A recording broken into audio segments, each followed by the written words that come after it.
Over the past week, we've had to deal with some pretty serious issues that have directly affected my buyers. If you want to see some behind the scenes problems that you don't see on TV, stay tuned.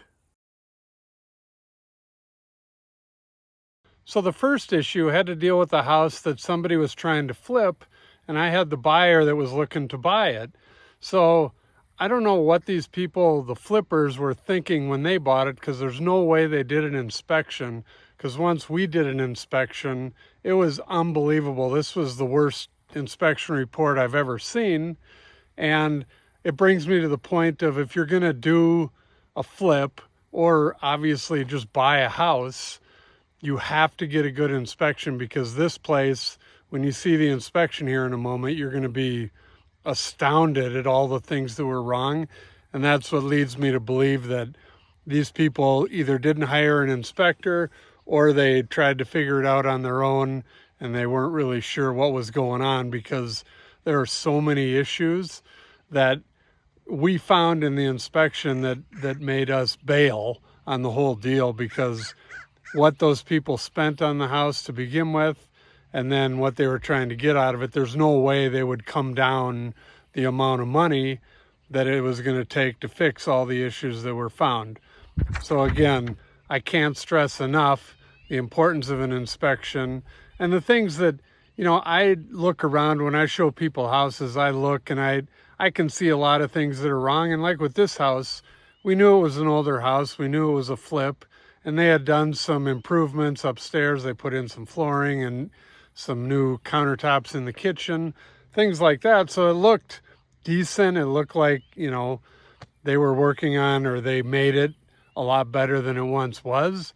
But once the inspector got into the attic and into the crawl space and into the areas that you can't see when you're looking at it, he found some unbelievable things. So let's go take a look at that, and let me know in the comments what you think of everything that we found. It's pretty amazing.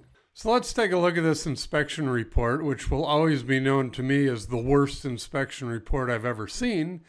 And this is why you hire an inspector. I talked about this earlier, but I can't stress it enough, and this is going to show you why you hire an inspector. As you can see, the insulation in this particular house, they use sawdust and wood chips, which isn't bad enough in itself, but you look at the wiring up here, and talk about disturbing.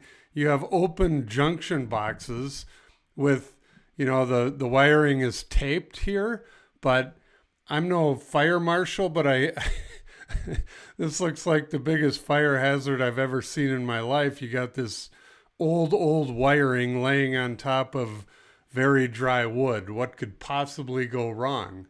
Then as we get further down the inspection, you'll see the plumbing issues here. You got this old time galvanized pipe in here that, is just waiting to start leaking. So that's clearly a huge issue that you got to think about. And then we get into this electrical that we were looking at earlier up in the attic. We'll look at some of these pictures. This is just, I don't know who did this, but clearly not an electrician. It's just all just slapped together and creates this giant hazard for this particular house. And then the circuit breakers, I found this interesting too. They put all of the lights and receptacles, all of the lights and plugins in the entire house are on one breaker. Again, I'm no electrician, but this can't be a good thing. And then you look up here, again, another fire hazard. You got this super old wiring stapled up to a dry timber that's holding up the place. So just unbelievable, the amount of issues here. Here's another one, just wiring exposed in the house.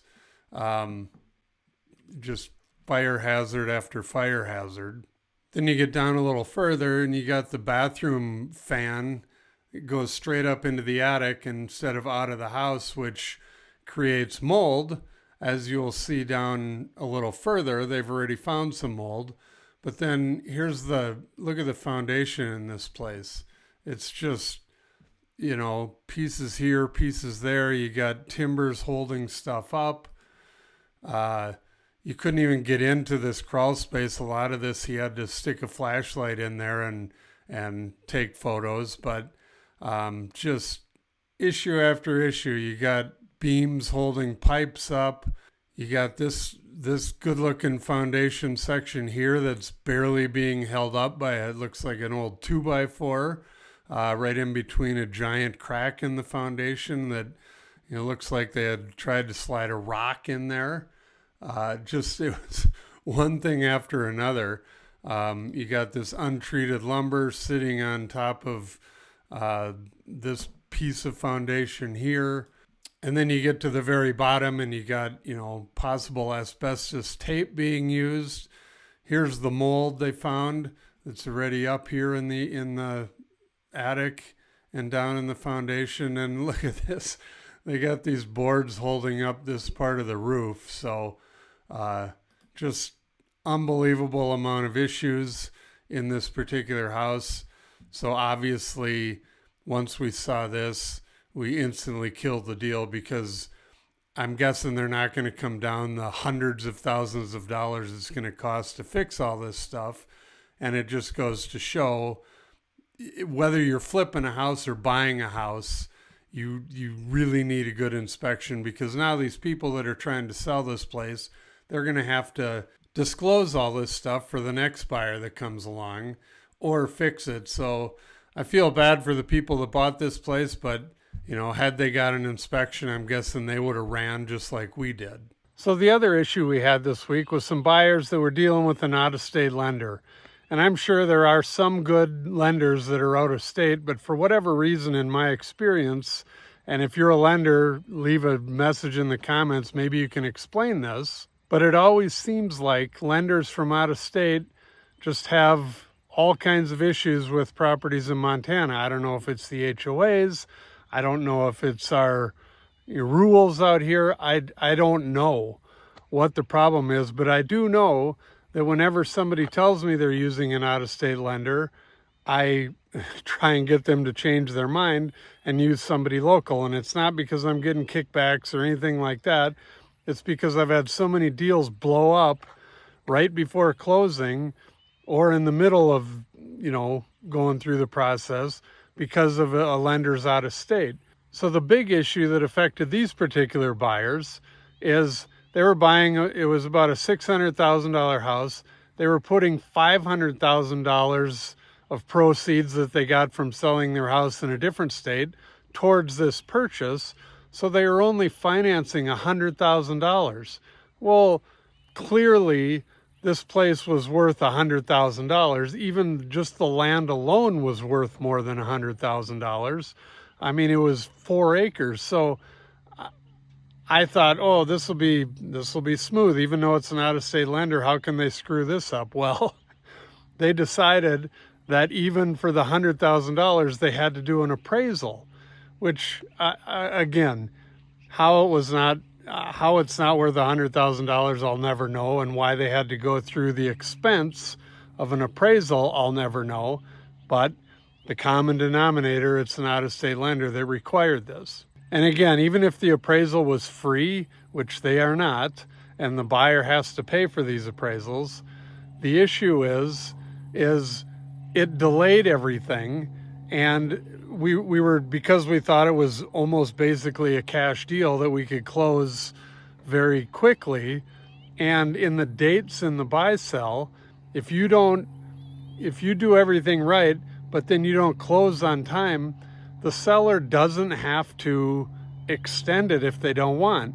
So if that's the case, I mean, you'll get your earnest money back, but now you're out the money for the appraisal and out all your time, and you're starting all over again to look for a new house. And sometimes if the contract isn't written properly, you could lose your earnest money because you've gone past the closing date.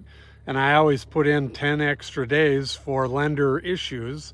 But if the lender, again, starts, coming up with all these reasons that they need more paperwork or they need to, look at this or look at that, it's always something with these out-of-state lenders. So I highly suggest, if you're buying around here and you're using a lender to finance part of the deal or all of the deal, look at the local people.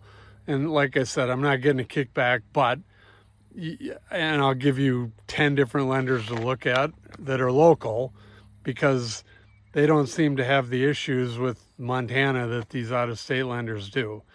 And again, if you guys know the reason for this, please let me know in the comments. And I hope you picked up something from this video and just got to see some of the issues we deal with behind the scenes here. See you next week. Thank you for watching our video.